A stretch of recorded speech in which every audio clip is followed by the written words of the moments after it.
Well, yet another of my talks guided by the tarot. It's not for any zodiac sign, it's for all of you, it's for humanity. Nor is it time bound, so when you see this, it's relevant. How long does it last for? Maybe a month, I don't know, I only do them every month, but is it for a month? I'm not sure.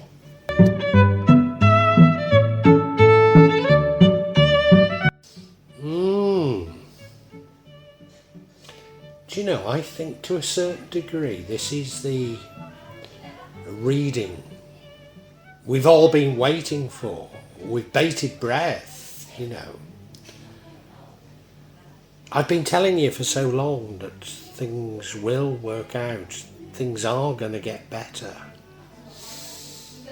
And this seems to be the reading where this gets confirmed.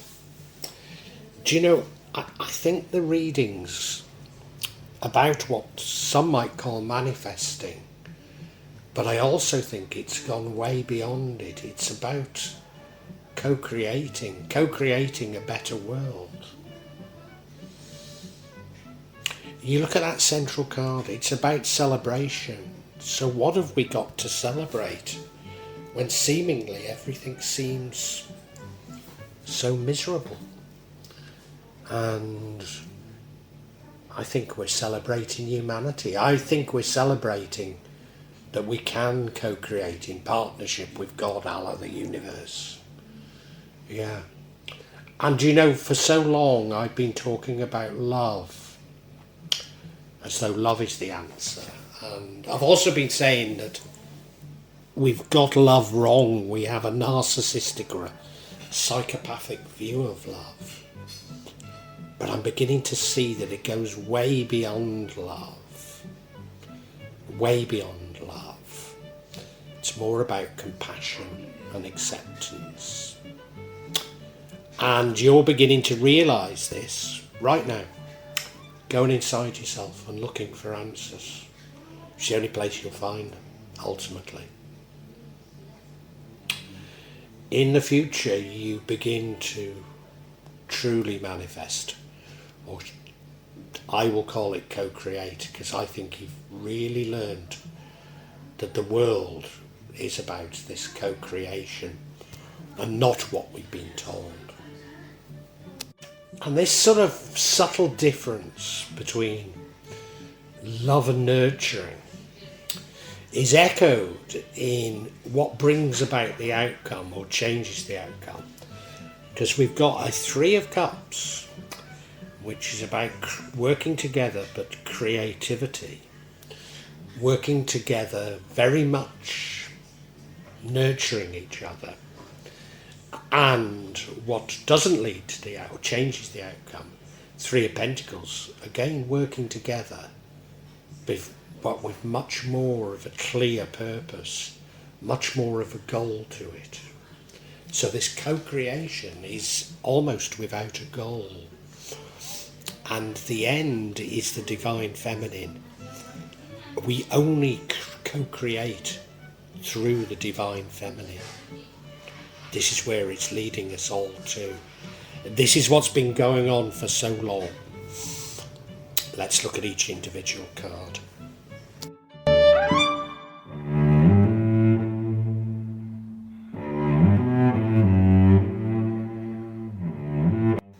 And what really gives away what this reading is all about is this Four of Wands. It is a card of celebration. It's a card of harmony. But the real sort of thing that I take from it, it's a card of homecoming. This is a card of us getting back to why God, Allah, put us on this earth. Not to be individuals, not to be greedy, not to be manipulative, not to be harming others, but to work in harmony with everybody else. And in doing so, we find our species being, if you like, the real reason that we're here. And this is something that's, when it's happened to enough of us, the whole world will change. It's an absolute game changer. Once we've understood this, or once enough of us have understood it. I say enough of us as though we're not all one, but you know, when there's a big enough power of these views, then everything changes. Everything changes. And that's exactly what this reading is about, and it's exactly what I've been telling you is going to happen. And even I've been doubting it. I've got to admit it, because things seem to be getting worse. But no. Now, once enough of us have made this recognition, then everything shifts.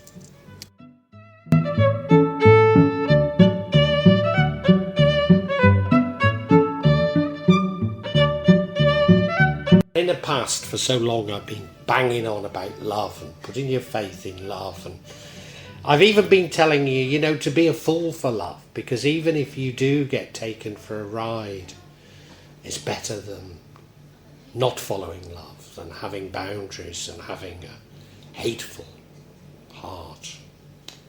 But you know, I've also been saying that we don't have the right view of love, that we have a narcissistic view of love, that love is about ownership and control. Well, I've had it slightly wrong. It's very close to love, what we're talking about. But what we're really talking about is acceptance and nurturing. That's right, accepting that we're not, and as I say, we're all one really, but using the analogy of us being individuals, that we all are a little bit different. We all have different paths. I mean, I'm always getting in arguments with fellow Muslims about, I will say that Allah is far too important to have a single path. And just in case you're not with me on that, I actually mean that I'm completely acceptant of all religions, to a certain degree even of agnostics and atheists. Because we all have different ways of finding God. And it's not our God, there's one God, there's only one God, a supreme, it's the creator, you know. So yeah, it's an acceptance of others, an acceptance that we've got different paths, it's an acceptance and nurturing others. Instead of focusing on the differences and on the tribalism, it's an acceptance and saying, how can we work together? Not how can I please you? Not how can I please you, you know. I'm a Muslim and I come across fundamentalist Christians who want to convert me, and indeed fundamentalist Hindus, and it's like, there's much we can agree upon, but, you know, if your agenda is to convert me, then you must understand that that is actually against not only my beliefs, but against the teachings of Islam. And I mean, maybe one day I will become a Hindu, maybe I will go back to Christianity, I don't know. But I'm not going to, because some fundamentalist wants me to. And it's this acceptance that matters.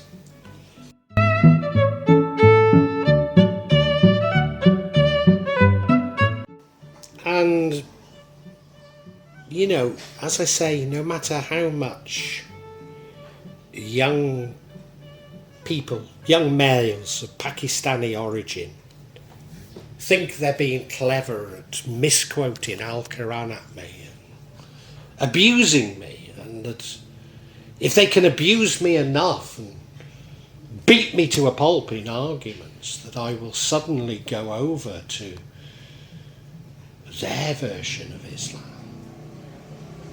It's just crazy, you know.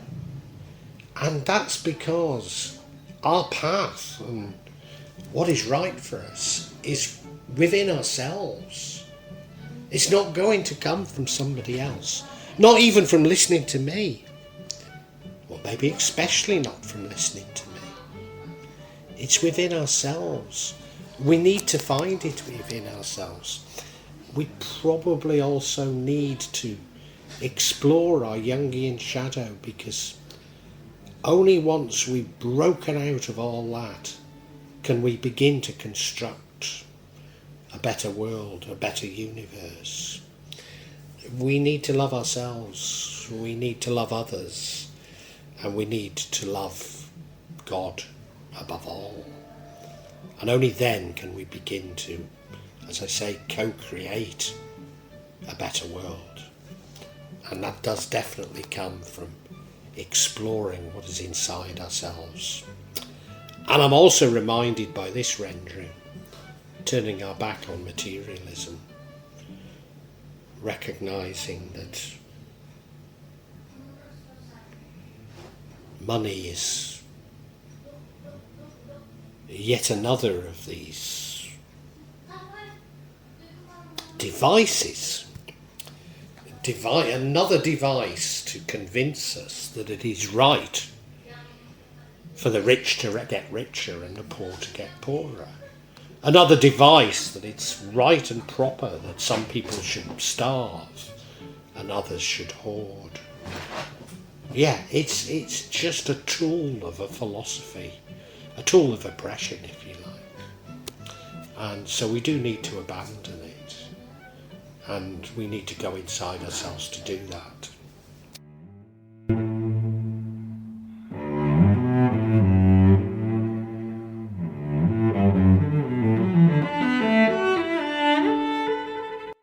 And what is this better world, this future world going to be like? Well, this might surprise you, because you've probably heard me being a little bit sniffy about the law of attraction and manifesting. They seem so wedded to North American capitalism, you know. They're so abused, I suppose, is what I've got against them. That's not to say that they don't work or that there's something quite fundamental in them. But it's just how they've been stripped of everything as a money-making venture, you know. And that's why I've used the word co-creation at the beginning of this, because I think it goes way beyond it. And you're actually going to learn that. You're going to learn how to co-create, because all the elements are here. All the elements you need for co-creation, you know. You do it in joy. You've been through introspection. You do it through love. You do it with others. But above all, you do it through the divine feminine. And you're going to learn that. And what the great thing is about this new world that we're all going to create is, once you understand that you've created it, okay, collectively, but through the power of your own thinking, then things like money and jobs, economies, nation states, mortgages, hire purchase, Lamborghinis, etc., etc., etc., are all absolutely meaningless. The God Allah provided us with plenty, and all we need to do is tap into how to receive what we need. And it is as simple as that. And everything else we've been told has been a complete camera obscura.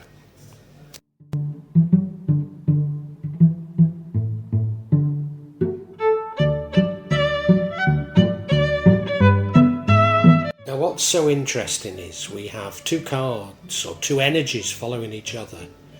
One's the Three of Cups and the other is the Three of Pentacles.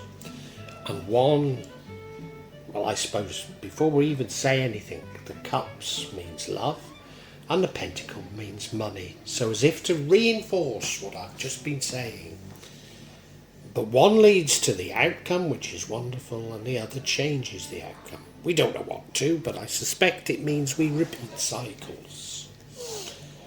They're both about teamwork. They're both about teamwork. They're both saying that we need to work with others. But the Three of Cups is done in a sort of a nurturing, in a way that's accepting, in a way that we bring the best out of each other. We're not in competition. If we desire abundance of something, then we should desire abundance for all. You know, it's not about wanting it just for ourselves. And it's breaking out of this idea, an idea that's very prevalent in the country that I live in, Indonesia, that my gain has to be somebody else's loss. No, it's an acceptance that we truly can work together in love, in harmony, in acceptance of each other.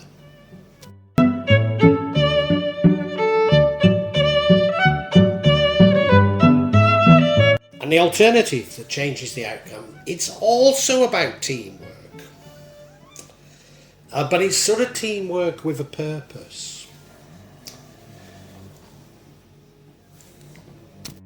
Now, as you may know, I used to teach at a major international business school, and I was very enamoured with something known as the situational leadership model by Hersey and Blanchard.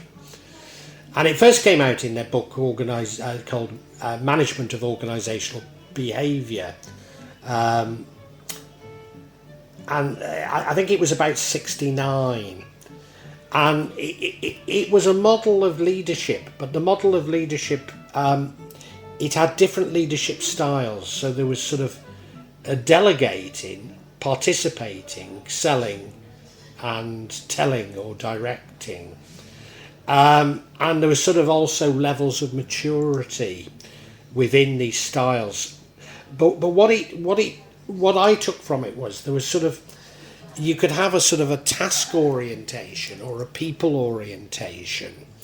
And so if you think of this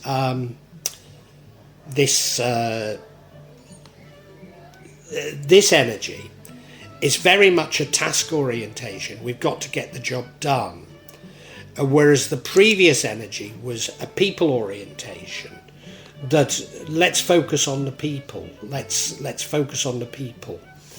So I found this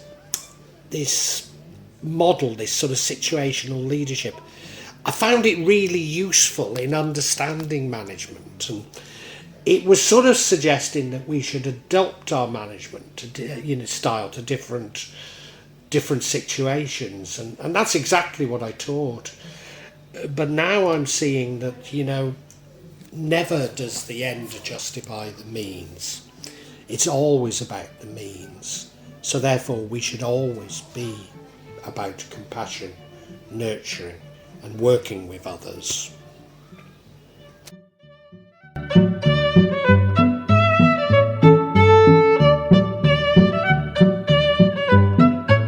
And I probably should have said on that last energy that, not only that the whole situational leader thing was about adapting your leadership style to suit the situation. When what I'm beginning to learn is that we should always be true to ourselves. Always be true to ourselves. Always be true to our beliefs. And these tactics, if you like, are just that. They're tactics within a false paradigm. And what the universe, Allah, God, is wanting to let us know is that the divine feminine is what we should be aiming for. We should be aiming for a very nurturing, a very compassionate approach to life. A life whereby we're completely accepting of ourselves, but also of others. Maybe seeing the faults in others, but not trying to change them. giving them the ability to change if that's what they want, but not pushing anything. Being generous to a fault, but enjoying the good things in life. Don't be mean just for the sake of it, including with yourself. Love yourself, love others, love God, love everyone. Above all, love nature. Understand that if we are one, then we're also one with nature. Everything is a single living organism, if you like, and we need to take that on board. And once we've really taken all these things on board, we really can change the world. We really can then begin to manifest. I'm calling it co-create, but this gives us all the tools we need to co-create. This gives us the ability to change the world for the better. So it's been a while coming for me to get to this, but at last I feel we're here. How long it'll be before we all realise it and therefore it can be realised, I honestly don't know, but it would seem that more and more of us are understanding these rather basic things.